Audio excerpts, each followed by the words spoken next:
Tahukah kalian, manusia pertama yang dibangkitkan saat hari kiamat sampai malaikat merasa malu untuk membangunkannya? Manusia yang pertama dibangkitkan saat hari kiamat kelak adalah Nabi Muhammad. Dalam sebuah kitab Daqaiqul Akhbar dikisahkan, setelah hari kiamat tiba, Allah akan membangkitkan 4 malaikat untuk menjemput Rasulullah. 4 malaikat tersebut adalah Jibril, Israfil, Mikail, dan Israil. Setelah itu, Allah membangkitkan malaikat Ridwan, kemudian memerintahkan menghiasi surga untuk Rasulullah dan umatnya. Allah kemudian membangkitkan Buraq, yang merupakan makhluk dari golongan hewan untuk pertama dibangkitkan. Buraq sendiri diketahui merupakan tunggangan Rasulullah dalam peristiwa Isra Miraj. Allah lalu memerintahkan malaikat untuk menghias Buraq. Makhluk tersebut dihias oleh para malaikat dengan pakaian cahaya yang ditetesi batu yakut. Tali kekang dibuat dari batu zamrud dengan 2 perhiasan berwarna hijau dan kuning. Buraq bersama 4 malaikat kemudian menjemput Rasulullah dan membangkitkan dari alam kubur. Para malaikat menuju bumi yang telah tak tersisa. Malaikat sempat kesulitan mencari makam Rasulullah. Namun tak lama, cahaya muncul dari makam Rasulullah. Para malaikat pun mengetahui bahwa cahaya tersebut merupakan pertanda keberadaan makam Rasulullah. Para malaikat langsung menuju makam Rasulullah.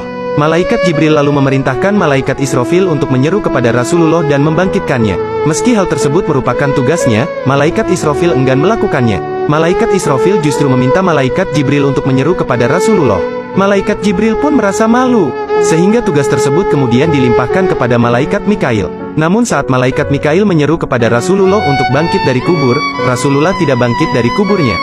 Para malaikat pun meminta kepada malaikat Israil. Malaikat Israil menyeru kepada Rasulullah. Namun lagi-lagi juga tidak terdapat tanda-tanda kebangkitan Rasulullah.